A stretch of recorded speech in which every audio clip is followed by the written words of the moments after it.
Good afternoon and welcome to this Euractiv event, which is kindly supported by Eurofair, the European Steel Industry Association. My name is Frédéric Simon, I'm the Energy and Environment Editor of Euractiv, and I will have the pleasure of moderating today's event, titled EU Trade Policy Under Pressure, the Example of Steel. The discussion we're having today takes place against a background of growing tensions when it comes to international trade. Overall, the multilateral trading order has been challenged in recent years, a process which perhaps culminated under the presidency of Donald Trump in the US. And while the EU continues to sign trade agreements with countries like Canada and Japan or regions like Mercosur, the implementation of those deals has proved challenging, to say the least. Trade deals are indeed often criticized over environmental or social concerns. So what is the state of the European trade agenda today? Is the world as a whole becoming more protectionist than before? And has the steel industry become a kind of bellwether for trade relations in Europe? These are some of the questions that we will explore today with our panelists, starting with Leopoldo Rubinacci, Director at the European Commission's DG Trade, Marie-Pierre Vedrenne, member of the European Parliament's Committee on International Trade, Giles Dixon, CEO of Wind Europe, and Axel Eggert, Director General of Eurofair. Thanks to all of you for joining us today. We will start with some opening statements from each of the speakers, and then we'll move on to a Q&A debate that I will have the pleasure of moderating.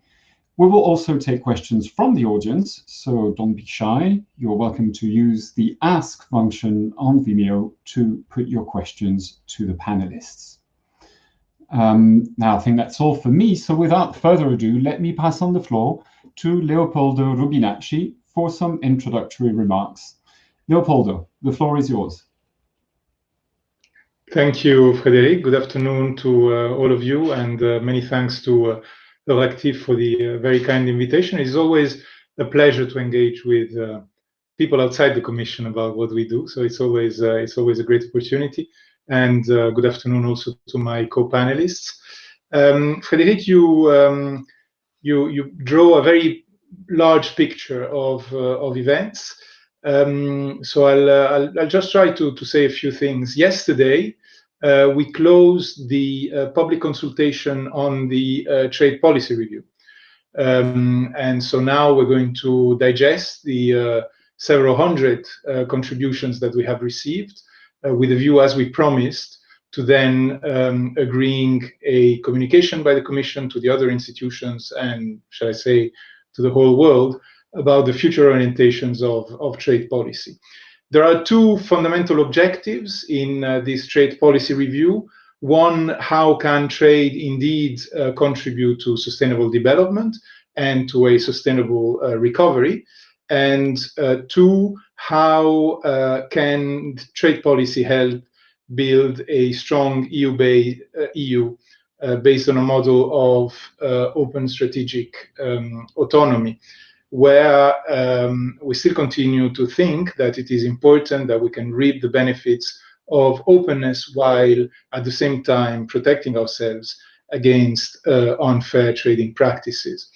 Now, if you look at trade policy today and you contrast it to what it was only a few years ago, indeed a lot has changed. There is one thing which I think is very, very interesting. It is this much greater emphasis on enforcement.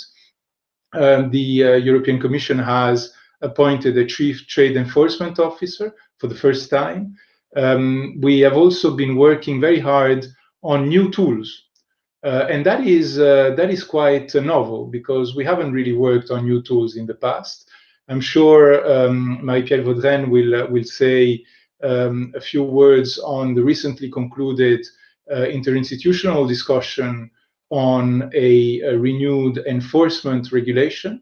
You know that we have promised to work on what we call an anti-coercion instrument. There is, of course, a much stronger focus on what I do on a daily basis, which is trade defense instruments. Trade defense appears to work. we tend to eliminate the unfairly traded goods from the European market. And steel is a very clear example of the benefits that can be reaped from trade defense. As you know, the EU steel industry is the industry which is the most protected by European trade defense measures. It accounts for about a half of all the measures that we have, and by the way, for more than half of the ongoing investigations. So there is a tendency, of course, to try to use trade defense measures as much as we can. And certainly the Commission is on record for saying that it intends to use these instruments. But I think we also have to bear in mind two fundamental points. The first one is that it's all very well to protect ourselves, but we shouldn't forget the importance of reaping the benefits of openness. In the coming years, 85% of world economic growth is going to take place outside the European Union. It is therefore very important that we are strategically placed so that we can reap the benefits of openness. And then, of course, while trade policy is extremely important because it allows us to have a strong voice in the world, it allows us to be first players, for example, on important transition policies such as the green policies and the digital policies. We cannot, of course, expect trade policy to solve all the problems. There is a very important element in making sure that we can smartly interoperate several different policies. And in particular, we have to make sure that we have other policies that can contribute to matching the very important global challenges that are ahead of us. I will stop here and I will be delighted to participate in the debate. Thank you very much. Thank you very much, Leopoldo. And let me turn now to Marie-Pierre Vedrenne. Good afternoon to all of you. And firstly, I would like to thank Euractiv for organizing this very timely debate. And I'm pleased to be here and to have the opportunity to discuss with all the panelists and with the public. So, like mentioned by Leopoldo Rubintegui, the day after the end of the trade policy review consultation, and at the time when Europe is building its recovery plan and shaping its future, Europe must be at the front to defend and to contribute to the syndicate of a regulate, fair, and sustainable world trade. I deeply welcome the European Commission intention to promote an open strategic autonomy. European openness refers to the fact that 1 in 7 jobs depend on our exports. It is clear that our internal markets must continue to attract investors who can promote a virtuous and job-creating economy recovery. And at the same time, pursuing our strategic autonomy means putting an to naive Europe to build a union that regains control over its future. From Chinese overcapacity, especially in steel sector, to investment control, Europe must defend its interests more vigorously by making good use of its trade defense instrument along new, adequate legal tools that allow it to the level playing field with countries that care little for the rules. Therefore, instruments such as reciprocity in our public procurement must finally be introduced. And like you said, Frederic, now we are experiencing a context of confrontation and tension, with third states taking unilateral and illegal measures that go against the rule defined within the multilateral framework. And of course, the EU must contribute to an ambitious World Trade Organization reform, more particularly in the field of industrial subsidies and also on the unblocking of the appellate body. Also, defending multilateralism is crucial. Let us not place all our hopes in the multilateral system alone.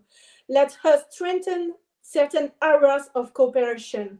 So let us take action all the fronts, both multilateral and bilateral. And defending our interests cannot only be achieved through coordinated action and greater European unity in trade matters. That is why I defend an efficient, credible, and ambitious enforcement regulation revision. So, like mentioned by the colleague from the European Commission, this three-leg agreement is a clear victory for the European Union, but of course also for the European Parliament, because while the Council was in favor of a statu quo, the European Parliament succeeded in convincing member states to muscle our trade policy.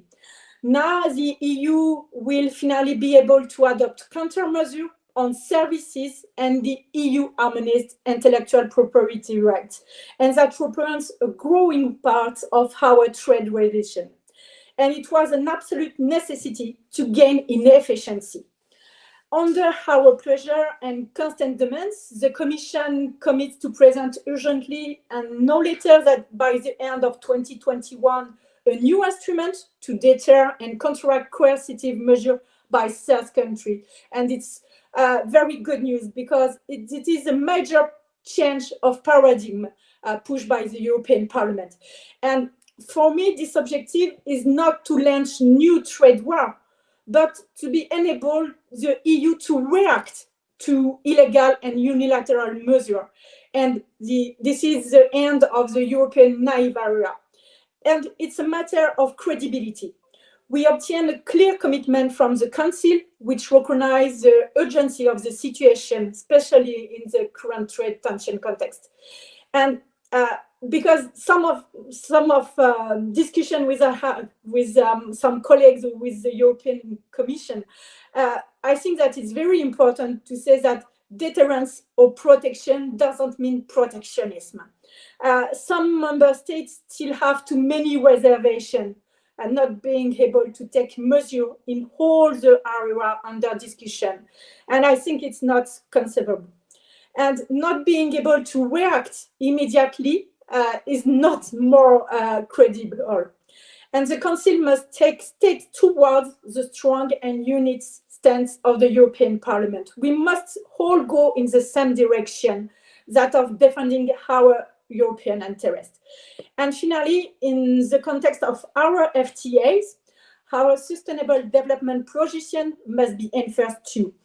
With this regulation, the Commission commits to an ancient enforcement system in order to give, for the first time, equal priority to both market access and TSD provision alleged breaches. This is a first step, but we are expecting from the Commission an ambitious proposal to make TSD chapter and provision fully respected and enforcement, because I think it's very important for our coherence and to have the credibility with citizens. To conclude, for the beginning of this exchange, our main objective must be to strengthen and to develop our defense toolbox in order to protect our industry and to defend a rule-based trade, as well as to ensure that the trade policy contributes to our values and objectives, especially regarding human rights and climate change. Thank you.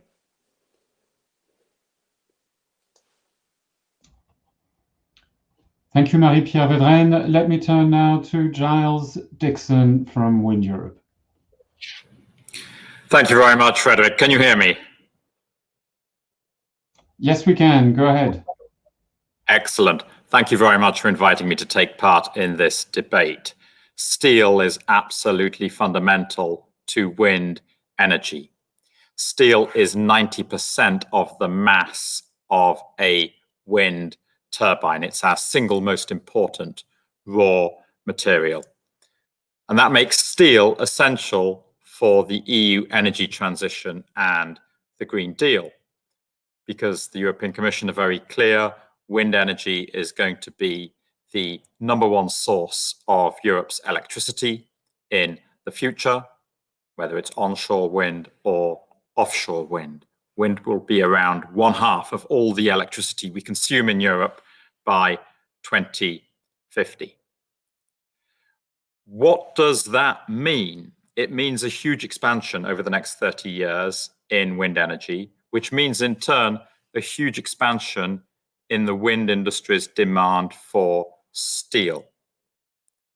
Today, Europe has around 200 gigawatts of wind turbines in operation.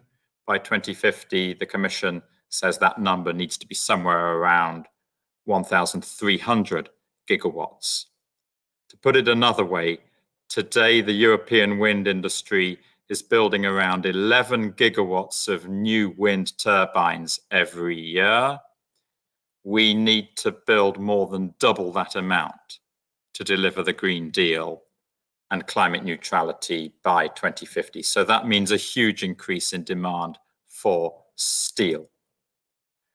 The European wind industry relies on there being a very strong, vibrant, and competitive European steel industry in order to meet that demand. It's the European steel industry that is best placed to meet the needs that we, as the wind industry, have. Most of the steel inside our turbines that we are building today is made in Europe, most of it, but not all of it. We rely also on global suppliers. The European wind industry builds wind farms all over the world, and global supply chains offer the flexibility and efficiency that we need in order to be able to deliver a large volume of big projects within the tight deadlines at the quality that governments, both in Europe and elsewhere, require. And crucially, it's having the global supply chains that enables us to reduce our costs and then deliver renewable energy cost effectively to Europe's energy consumers. Now, because some of the steel, some of the other components and materials that we use are imported from outside of Europe, the hard reality is that restrictions, additional duties on the imports of steel increase the costs of manufacturing wind turbines in Europe. They reduce the competitiveness of Europe's wind turbine industry. That's simple economics. We acknowledge that there is evidence of unfair trade, but where there is, and the EU decides to impose trade defense measures, we strongly believe that those measures must be accompanied by other financial and policy tools that support the competitiveness of Europe's steel industry. We fully agree with Leopoldo and Marie-Pierre. We must not be naive in terms of how we handle the global market. There are market distortions, and the EU needs to act firmly to address those. For example, in the WTO negotiations on industrial subsidies, or in the International Working Group on export credits. We must not be naive, because we acknowledge that the European steel industry is competing against state-owned enterprises in third countries, which are benefiting from a number of practices which may not necessarily be fair. Thank you.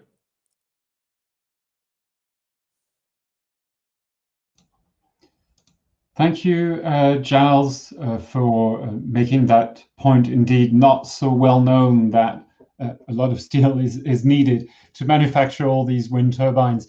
Axel Eggert, you have the privilege of closing the round of initial statements. The floor is yours. Thank you, Frederick. Can you hear me? Yes, we can. Go ahead. Excellent. I would like to thank Euractiv for having organized this trade panel, and I welcome the opportunity to discuss here with the two very prominent representatives of the EU institutions and with my colleague from the wind power industry, the challenges global trade is facing, and in particular the European steel industry. I support what the two speakers before have said.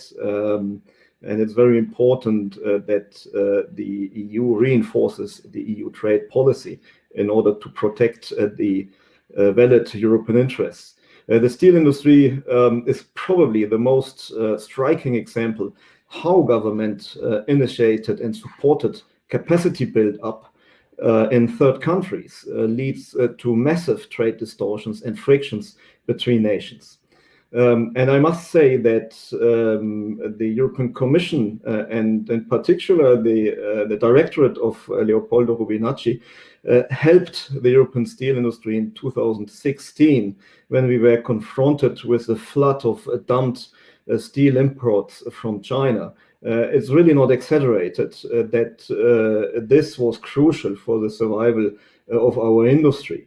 The ongoing confrontation, for example, between, or most prominently, between the US and China is just the top of the iceberg.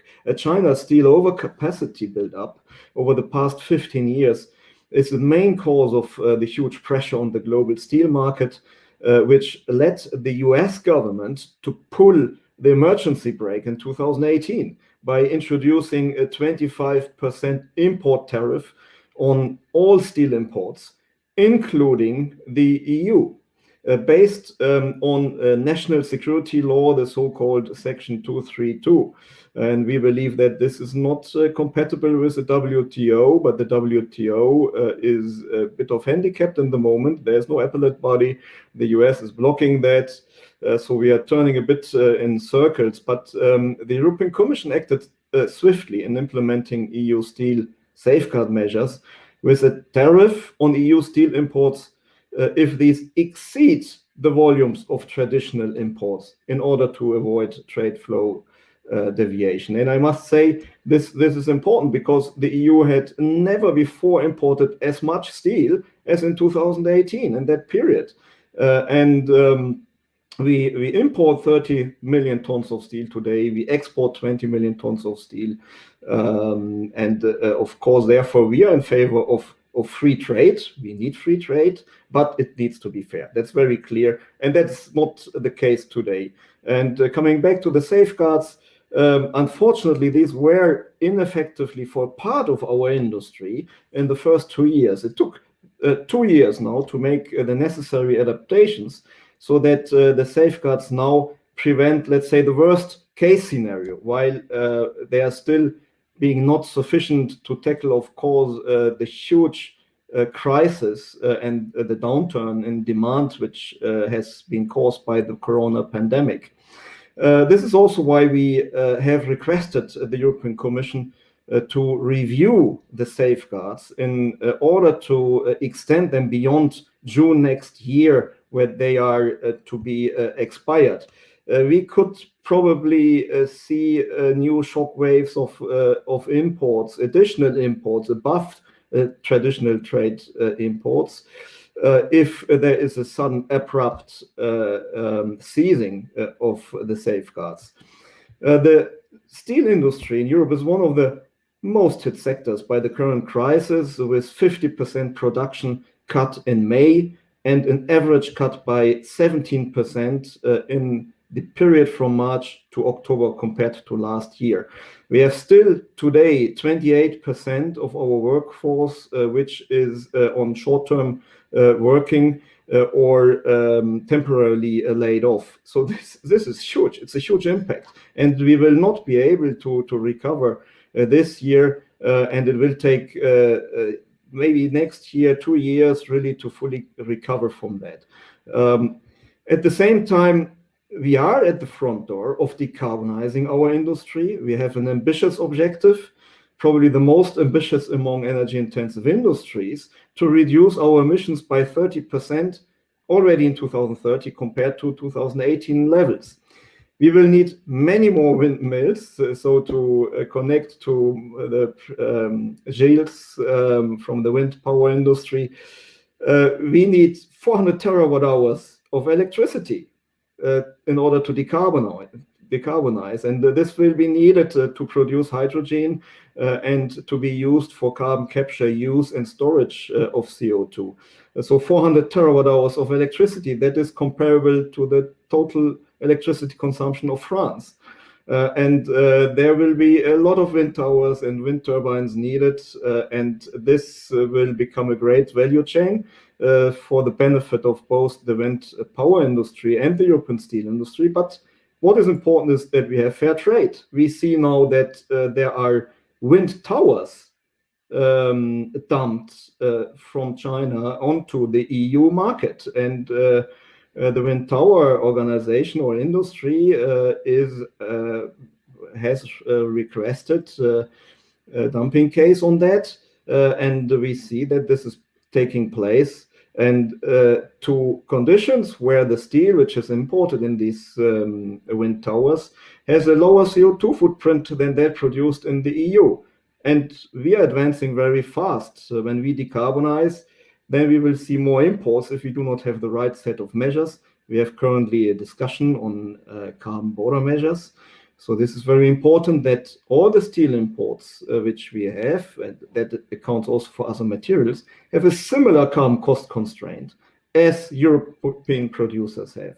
Only then we will be able to come to a sustainable development.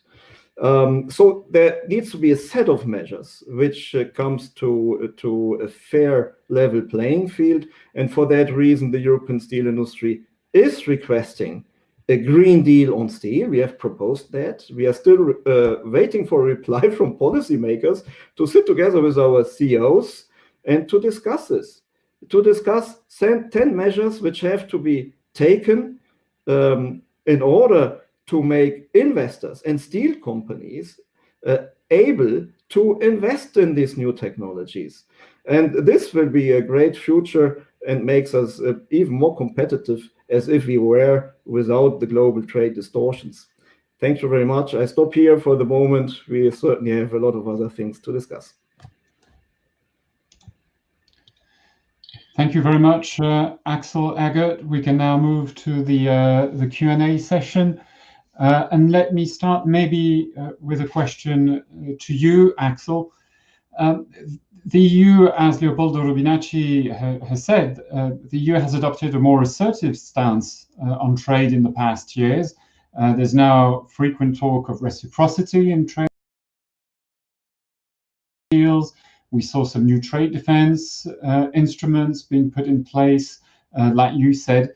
So is that something you welcome at Eurofair, or do you believe the EU should go even further?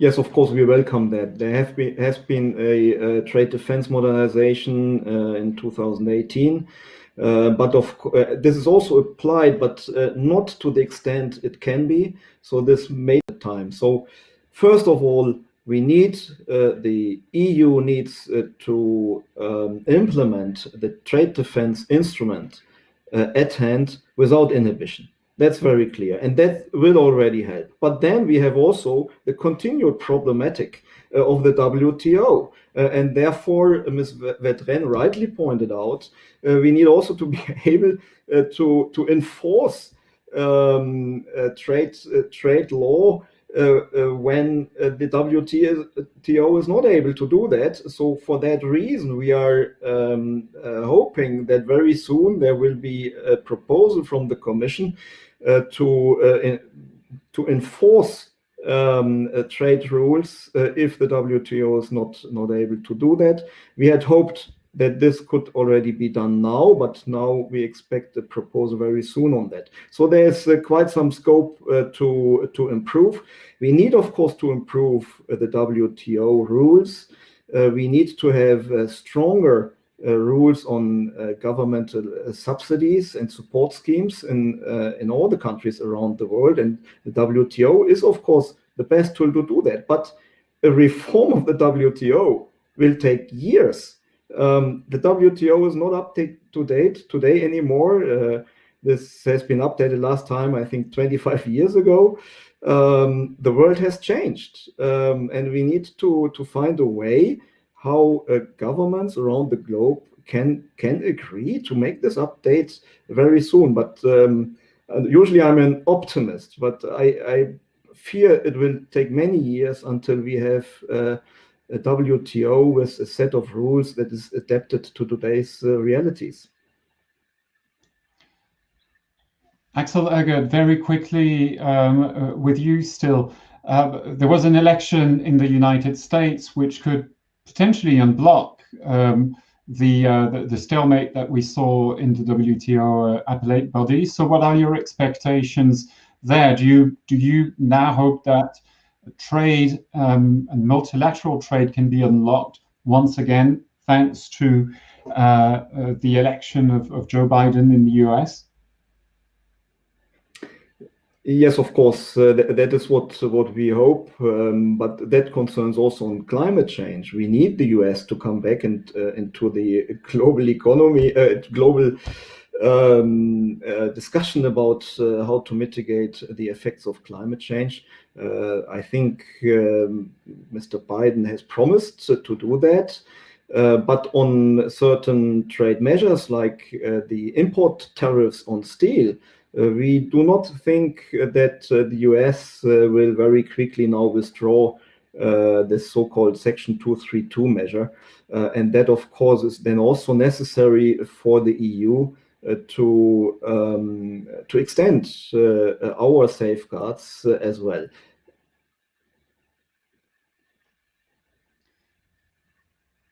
Thank you, Axel. Let me turn now to you, Giles Dixon, with a similar question to the one I put to Axel Ergert. What is your view? We hear more and more the EU speak about reciprocity in trade deals and putting in place trade defense instruments. Like we saw, a lot of that was actually warranted by the developments on the international stage. So what is your view about this? Do you believe this is a welcome move by the European Union to seek more reciprocity? Or do you believe this could also lead to some sort of slippery slope and a move towards protectionism? Reciprocity in trade relations, yes. Pushing back against subsidies in third countries, yes. Pushing back against protectionist policies such as local content requirements in third countries, yes. But we need to be very careful how we handle the traditional trade defense measures. I fully understand why the steel industry supports EU trade defense measures against the imports of non-European steel. But we need a holistic approach here. When the EU introduces trade defense measures on steel, for example, or steel towers for wind turbines, which Axel has just mentioned, the EU also needs to consider what impact those measures are going to have on the competitiveness of Europe's world-leading renewable energy industries. Let me give you some numbers. There's 300,000 people work in the wind energy industry in Europe today. That number is set to rise to 450,000 by 2030, provided that national governments deliver on the commitments for the expansion of wind energy that they've set out in their national energy and climate plans. Europe's wind turbine industry is a leading European exporter. Okay? But to remain competitive, as I said earlier, it's very important that we are able to import certain materials and components without tariffs or quotas being applied. Let me tell you what the impact would be on the competitiveness of the European wind industry and on energy prices for European consumers if the Commission were to go ahead and impose the measures against the import of Chinese steel towers. Chinese steel towers are actually used in 20% of all of the wind turbines that we manufacture today in Europe, 20%. For those 20% of wind turbines we're making in Europe today that use the Chinese steel towers, the costs would go up for the whole turbine by 8% for onshore wind turbines and by 14% for offshore wind turbines. Now, ultimately, the consumer is going to have to carry the cost of that. Our fear is that the employees in the wind industry would also carry the cost for that. Because I can't sit here and guarantee that the turbine manufacturers are going to want to carry those costs without relocating production outside of Europe. Thank you, Giles Dixon. Point absolutely well made. Let me turn to you, Marie-Pierre Verden. You're the author of a European Parliament report which was adopted in July on the exercise of the Union's rights for the application and enforcement of international trade rules. Your report called for reinforcing the EU's arsenal against countries adopting illegal measures under the WTO. So what is your assessment today? Do you believe the EU is now sufficiently equipped to deal with such situations?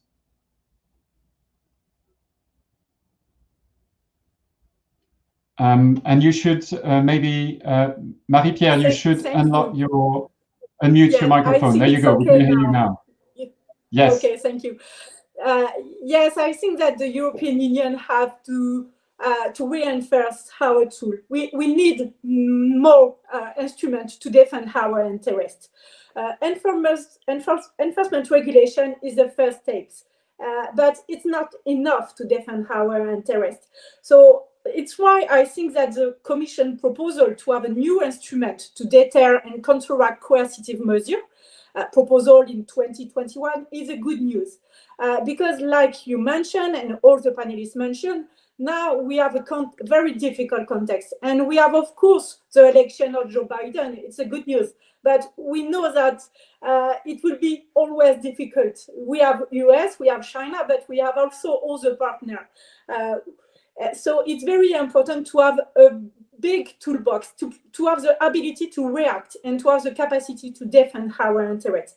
So I think that, like I said, enforcement regulation is the first step, because now we have the capacity to react not only in the public procurement and in goods, but also in services and proprietary rights. But it's a question about credibility to have a big panel of solutions. But it's also very important to have the possibility to react in the timeline more shortened. So it's why I think that it's very important and it's very urgent that the Commission proposal maybe send us the proposal in the beginning of 2021, because we know that the processes at the European level, it's a long time. And like mentioned by Axel, we know that it's difficult to have a change at the World Trade Organization. It's a long process. So it's why it's very important that the European Union strengthen our policy. Because if we don't have the capacity and the ability to defend our interests, of course, the industry system will be confronted to illegal and unilateral measures. But it's also about the coherency and the ability to convince citizens, but also my colleague, for example, at national level, that trade is very important. And we know that at this moment, it's difficult to have the confidence of trade aspect at the national level. So it's why I think that it's very important to have a new tool and to have a strong commitment from all the institutions, because we need to be on the same direction, the Council, the Commission, and the European Parliament. Thank you, Marie-Pierre. And also to clarify maybe one thing in the report that was adopted in July, it does not mention any country in particular, but it seems you were referring to the United States, right, when it comes to the blockage of the WTO. Can you maybe expand a little bit on this and say, whether the elections in the US, could that change things radically in your view, or should the European Union consider that more tension on international trade will become more of a permanent thing? Yeah, you're right. My report was adopted in July, but the negotiation, the interinstitutional negotiation was at the end of the holiday, and we have an agreement with the Council in November. So, of course, we all the time, I don't mention one country in particular. And all the time the question was, oh, you want to push on this direction because we have Donald Trump. Yes, of course, the situation was very difficult with Donald Trump. And I think that it's very important that we know that with Joe Biden, maybe the relation will be better with the US. And we need that the US come back at the negotiation table. But we need always to act for our strategic autonomy and to defend our interests. So I think it's very important to always move on this direction, even if it is no more Donald Trump at the White House. It's very important that we have our own choose, because of course there is US, but we have some difficulty with other countries. Not only with US and with China. Or since the beginning of this debate, we say that we don't have reciprocity with some partners. And of course, when we have discussion with on this sector, we are focused on China. But I think it's very important to have a holistic approach and to have a global vision. Because if we are only focused on US, even if it's a big partner, it's very important to have the position for the future, and we don't know how the future. And we know that we have a lot of tension between US and China, and it's very important that the European Union doesn't be in the confrontation between these two countries. So for me, my position was not to be only focused on the US. Thank you, Marie-Pierre Vedren. Axel Eggert, you wanted to react to what Giles Dixon said about the balance that needs to be struck, also from their point of view as an industry, the wind industry, which needs a lot of steel to keep trade as open as possible. Axel Eggert, what is your view there? Yeah, thanks a lot, Frederick. I sense some contradiction what Giles just said, because the statement he made in the beginning I fully share. Free trade, fair trade, but action against unfair trade, against dumping. And we do not ask more than that. We can, of course, you have to realize what dumping is. Dumping means that, for example, exporters to the EU sell on the EU market below their own domestic prices or even below their own production costs. And that is often supported also by governmental schemes in those countries. So this, if we continue like that, we will simply have a downward spiral, importing more and more. And at the end, we will have no steel industry anymore, because we cannot compete against distortions. So therefore, yes, of course, the user interest needs also to be respected. But when there is dumping, the EU needs to implement the measures forcefully without inhibition. It's very clear. Otherwise, we will see this situation continuing. And again, the European steel industry is on the way to decarbonize, but we need a framework. If we are constantly confronted with trade distortions on the EU market and in global markets, we will even not have the possibility to think about investment. So there needs to be a fair condition for our sector. And in this wind tower case, I believe that the Commission will make the assessment and will also take the interest of the users into account. It's not our industry, but we are providing material to that industry, and therefore we are indirectly, or we are basically directly confronted with that as well. The European steel industry supports 2.7 million employees in the EU. We have 320,000 direct employed, but you see the big multiplication factor which our industry provides for the EU economy.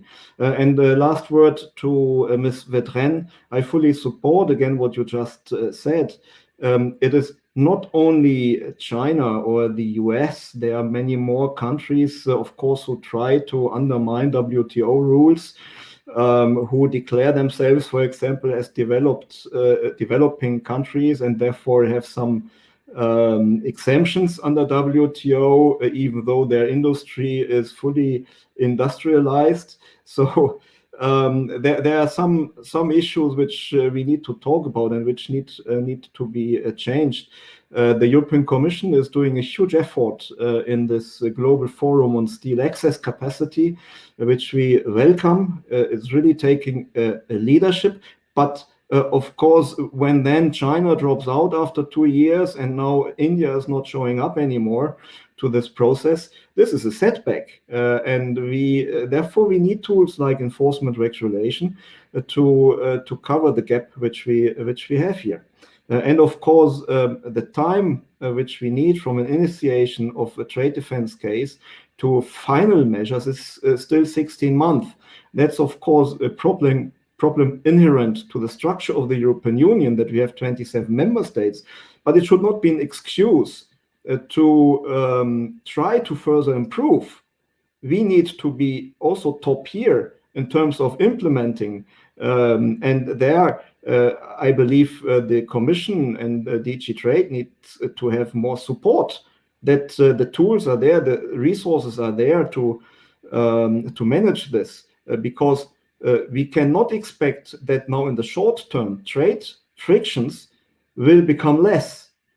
We do not expect that. We need time until reforms have been done, and unfortunately third countries use this time to further undermine WTO rules. That, for example, support for industrial sectors, domestic industries, is not put on paper anymore. They just discuss this behind closed doors, and then it's difficult to find proof. So there are really some severe issues which we need to tackle. Thank you. Thank you, Axel. Let me turn now to Leopoldo Rubinacci. A reflection maybe from your side on what we just heard. I mean, on the one hand, the EU has been criticized for many years for being too slow and reacting too slowly to the new reality on trade. Is there now a risk that the EU would be overreacting now, that maybe there is now some hope that the multilateral trade agenda would become less confrontational with a new administration in the US? How can Europe strike the right balance, given that also the decision making is slow at the European level? Thank you, Frédéric. Several things to say. The first one, I come back to what I was saying, which was echoed by Marie-Pierre Vedren. About 10 years ago, trade defense instruments were really the ugly duckling of trade policy. If you looked at the official documents that the Commission was presenting, trade defense was always seen as, let's not really talk about that. And it is a fact that the political reflection has evolved very significantly towards a direction of stronger defense of our own interests, which is something which, of course, is related to what other countries have done, but is also related to a profound reflection that has taken place about what trade policy should be. So that's number one. Number two, what I think is also very important to see is the evolution of the reflection on autonomous instruments. Now, let me try to explain this. So the US decide that they don't like the multilateral dispute settlement system anymore. So the European Union has decided to engage with like-minded countries and to propose this multi-party interim arrangement, which allows to continue resolving trade disputes in a multilateral setup, even though the appellate body does not have any sufficient number of judges. But that only covers a certain number of like-minded countries. So then comes the enforcement regulation, which allows to overcome this obstacle because it allows the EU to react unilaterally when there is a country that refuses to engage into the normal, peaceful, rules-based resolution of disputes in the EU. And so you see that it is a question of bringing together all these elements in a smart way so that then we can have a system that works. Third point, which I think is really very important, is again the centrality of the WTO.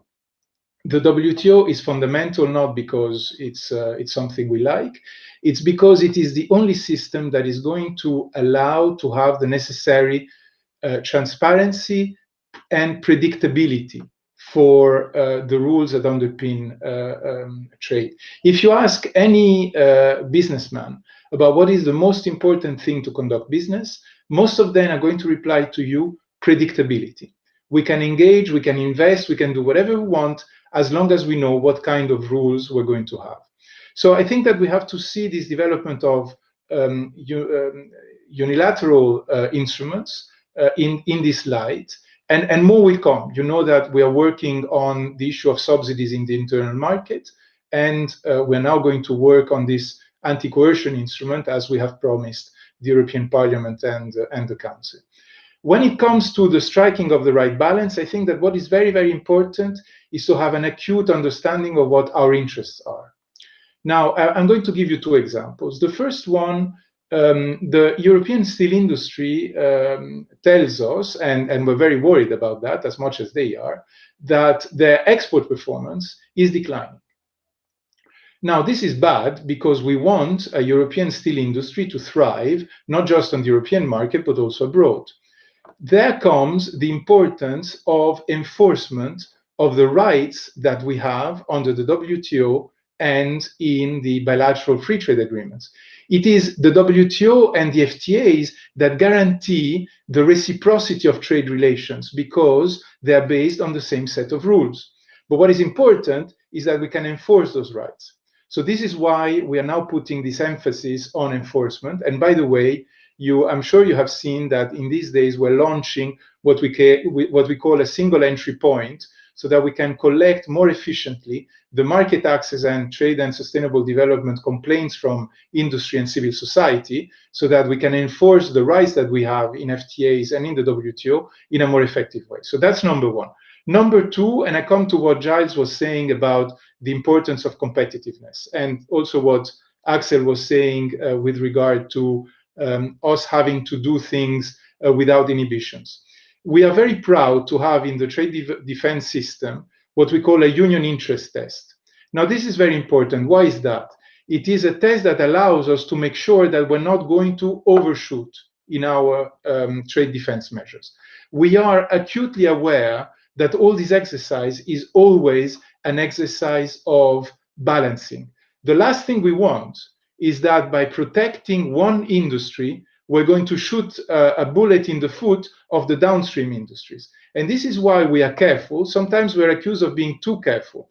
But what I see, and you should read the annual report that we did last year, and we're going to do another one, of course, this year to the Parliament and the Council, you should see what we write about the efficiency of trade defense measures. What we find is that with the level of the measures that we have, we not only take away the dumped or subsidized products from the European market, but we also allow imports from other countries to come in so that we can have a vibrant competition in the internal market to the benefit not only of the producing industries, but also of the user industries. And I think that this is the way to do it.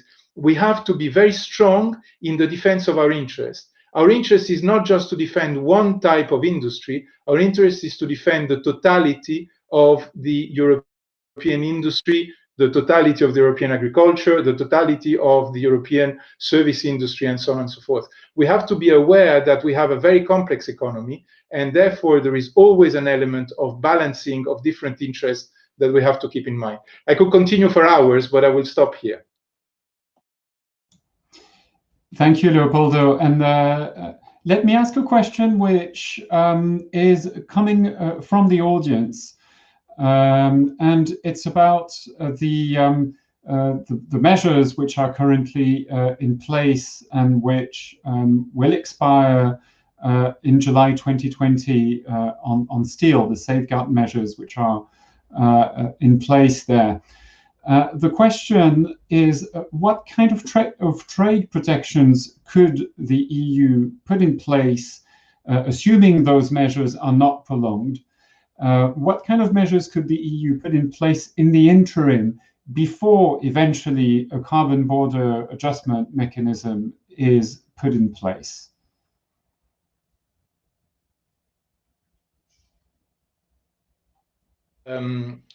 We have steel safeguards that we have enacted in 2018 on 26 product categories of steel, which mirror exactly the coverage of the US 232 measures. These measures are due to expire, unless anything is done about them, by June 2021. Now, there is a debate which we're having internally and which we're going to have at a certain moment also with the European industry, is whether these steel safeguards should be prolonged. Now, there is one thing that you have to know, is that in the WTO, a safeguard that lasts for more than 3 years opens the right to all affected WTO members to request trade compensation for the lost trade resulting from the safeguards. And if there is no agreement on compensation, this opens the right for the WTO members to retaliate against the European Union. So that would mean that, and that is the political debate that we must have, is again, what would be the cost of continuing the safeguard measures for the European economy as a whole? Because it is clear that third countries are going to retaliate by targeting products which are sensitive to the European Union, processed agricultural products, geographical indications, machines, cars, and you name them. So the fundamental political question is, how can we edge against the situation where the continued protection of the steel industry against a trade diversion resulting from illegal US measures, to what extent are we prepared for the cost of this protection to be borne by other industries in the EU? So it's really not an easy question, and you will appreciate that we need a bit of time to think about it. Should we decide to not continue the steel safeguards, of course, the various trade defense measures are still very much available. And whenever we have a valid complaint, we investigate the situation. We have already 52 measures in place that are protecting the steel industry. The question is to see whether there are other products and other origins that need a little bit more care. China is often mentioned as a problem, but as a matter of fact, our measures have dealt with the Chinese problem to a large extent. There are other countries that may create problems, for example, Turkey, which has significant overcapacities, which has also devalued its national currency very significantly. So, we need to see whether and what is possible to do on Turkey. We are currently carrying out investigations on Turkey on extremely sensitive steel products. So we need to see to what extent we can adapt those measures. We can adopt those measures. But fundamentally, the question is again, a question of what is possible on the trade measures and what should be looked at in terms of other policies. And you know that the European Union, for example, is working on an industrial policy. There are funds which are going to be unlocked, and so we need to look at the policies in a much more holistic manner than just looking at trade measures. Thank you, Leopoldo. And one last question for you, and then we'll turn to the other speakers. The Commission President Ursula von der Leyen has announced that the EU will impose a carbon border adjustment mechanism on countries that flout international trade rules in the Paris Agreement. But how will the tax work in practice? This is the question that everybody is asking themselves right now. Is the steel industry, in your view, one of the first sectors that the Commission has in mind when it comes to the implementation of this new tax? Okay, so the European Commission is often accused of not doing due process in developing legislation. This time, we are running a full-fledged impact assessment to respect our own guidelines on better regulation. So please allow us the time to consider the various options. It's clear that a carbon adjustment mechanism is something which is very important to reach the goals of the Green Deal. I don't think, and maybe that is a very personal view, but I don't think that we should look at the carbon adjustment mechanism as a competitiveness issue. We should rather look at it as a rather green policy.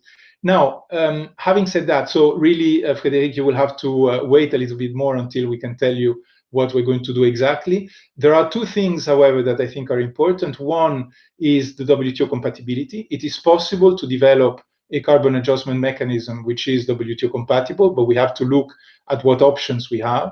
The second thing is that it is a fact that the steel industry is very much on the forefront of carbon leakage. Axel is absolutely right when he says that the carbon content of imported steel from certain third countries is very, very significantly higher than the carbon content of EU-made steel. And there is an issue there. So now I don't know whether steel is going to be among the first industries to be selected. You know that there was a talk about cement, for example, but also others. But certainly my own view is that steel is a fundamental industry that is going to be at the forefront of the question of the carbon leakage, for sure. Thank you, Leopoldo. Marie-Pierre Redren, I saw you nodding when I mentioned the carbon border adjustment mechanism. It's something that France has been pushing for many, many years. Are you satisfied that it's now finally taking shape? And do you believe steel should be one of the first sectors to benefit, let's say, from the tax? Yes, French push a lot for different things, the border mechanism, but also, you know, from the Chief Trade Enforcement Officer. So I think that all this panel measure is very important, and it's very good to have now the reality. In INTA committee, we have now a lot of discussion with carbon mechanism, of course, with the compliance of World Trade Organization, because it's very important to have a global picture of this instrument, the compatibility with international law, because it's about the question about acceptability of our objective. But of course, now we have to work with the European Commission and with the Council about the reality of this instrument, because like mentioned by Frédéric with the other tool, it's the same question. It's about the credibility and the balance of our tool, because sometimes we have very good idea on the paper, but not on the reality. So now we have to work on this, and I think that steel example is very important, because border mechanism, it's a new tool for our objective of the Green Deal, and it's about our coherency with climate law also. So I think, of course, it's a good news, and now we have to work for the reality of this news. Axel Egger, maybe a view from your side now on the carbon border adjustment mechanism. I suppose you've been in talks already with people at the European Commission as to how it could be implemented. What is your assessment so far? Thanks, Frederick. Yes, of course, we are supporting carbon border measures. In order to avoid carbon leakage, we have already today carbon leakage for various reasons, but here the increasing carbon costs via the EU ETS, the emissions trading scheme, will cause inevitably a large amount of carbon leakage. What we, however, would like to see is that for a sufficient transition period until 2030, we have a combination of carbon border measures and the current carbon leakage measures. Because the carbon border measure needs to be tested, it is also clear that in one point there may be a problem with WTO rules, that is the exports. It will be likely difficult to get a rebate on exports under WTO. We are exporting 20 million tons of steel. If we do not then have any free allocation or compensation anymore, which today is around about 75% of the real costs for the industry, then of course we will simply stop exporting. That will be the first part which will be lost, 20 million tons of exports, and that will have a detrimental effect on the workers, on the workforce, on the performance of the industry. So we are not asking, by the way, to get a benefit. No, we do not want to have a benefit. We only want to have a fair contribution to climate change also from our competitors. And the Commission is working on that. We hope that the outcome will be in that direction as we are proposing. The border measure, of course, needs to have an effective level. That's also clear because exporters to the EU, so third countries, need also to have an incentive to decarbonize. So if the border measure were to be too low, there would be a huge risk, for example, of simply absorption of the border measure. You must also see that we have carbon costs on every single ton of steel which we produce, while the exporters to the EU would have carbon costs only on the volumes they export to the EU. So we would simply continue to have a huge cost disadvantage if we do not find a way to have these measures effective, and that will cause, of course, then continued carbon leakage, and that is what we want to avoid. Axel Egger, you say the carbon border tax should come in addition to carbon leakage measures adopted under the ETS. However, the Commission, I believe, has already made clear that this was out of the question. It would be either the carbon leakage measures or the carbon tax. So what would you choose in case you had to decide between one or the other?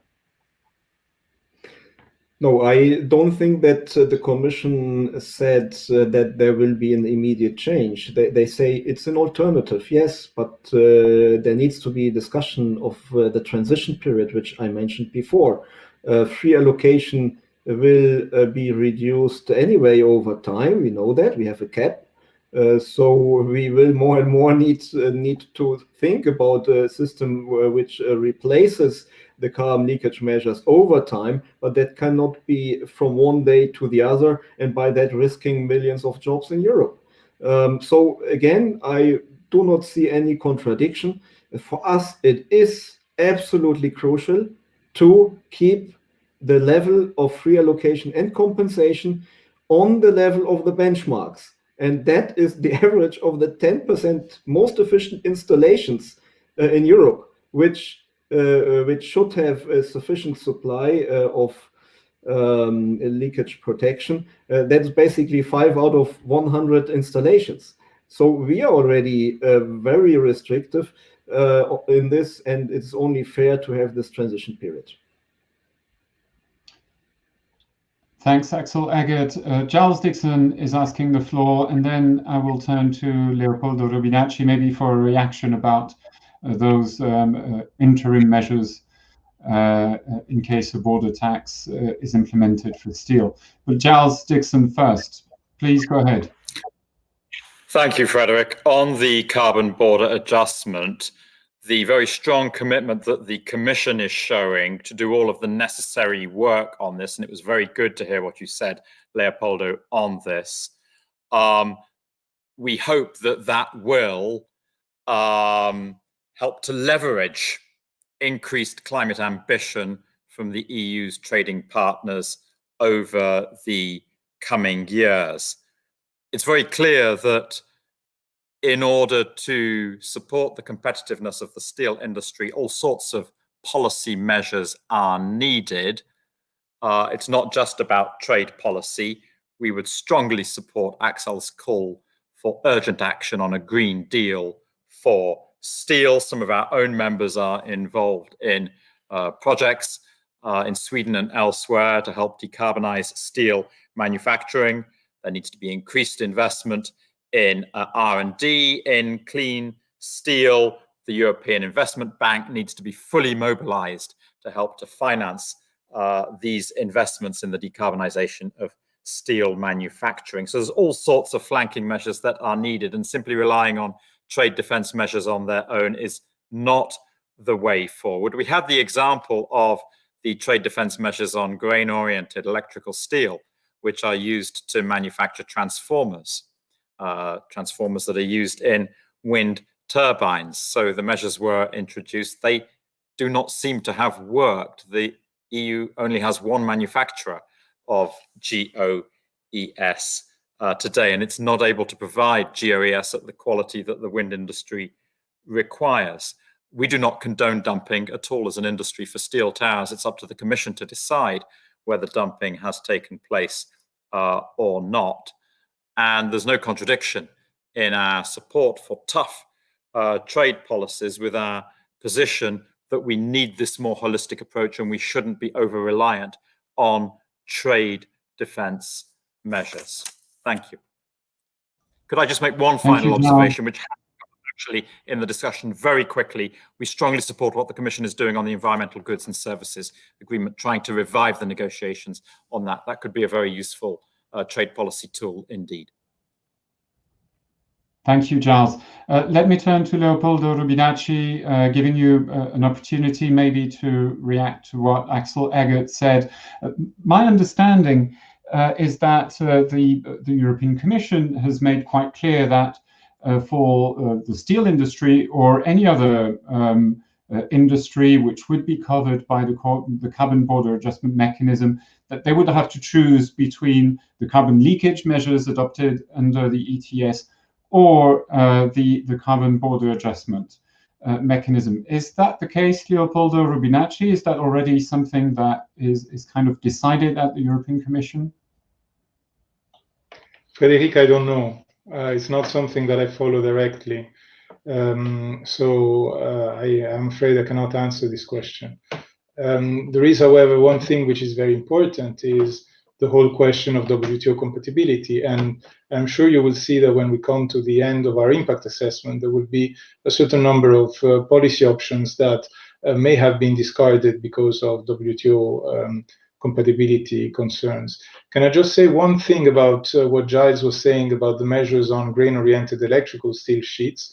Those measures are emblematic of the kind of union interest care we take. We have deliberately decided to have measures that allow the imports of the kind of goods which the European industry does not produce, precisely to avoid hitting too much the downstream industry that we know needs this kind of grain-oriented steel sheets. So I think it's an emblematic case of trade defense measures that fully take into account the wider union interest. Thank you, Roberto, Leopoldo Rubinacci. I think this wraps up today's discussion. We would have all liked, I'm sure, to discuss for many more minutes about trade policy, green aspects, and so on, but we have to close here. So a big thanks to Eurofair for supporting this event. Thanks as well to our panelists for the time you took to be with us today and answer our questions. Thanks to our viewers for following us. We were being broadcast on YouTube. In case you liked this debate, well, we have many more coming up on Euractiv. Just check our website, events.euractiv.com, for more detail. And if you've missed the beginning of this event, you will soon be able to watch the video again on YouTube. So we hope to see you again very soon. Until then, enjoy your day and stay safe. Bye for now.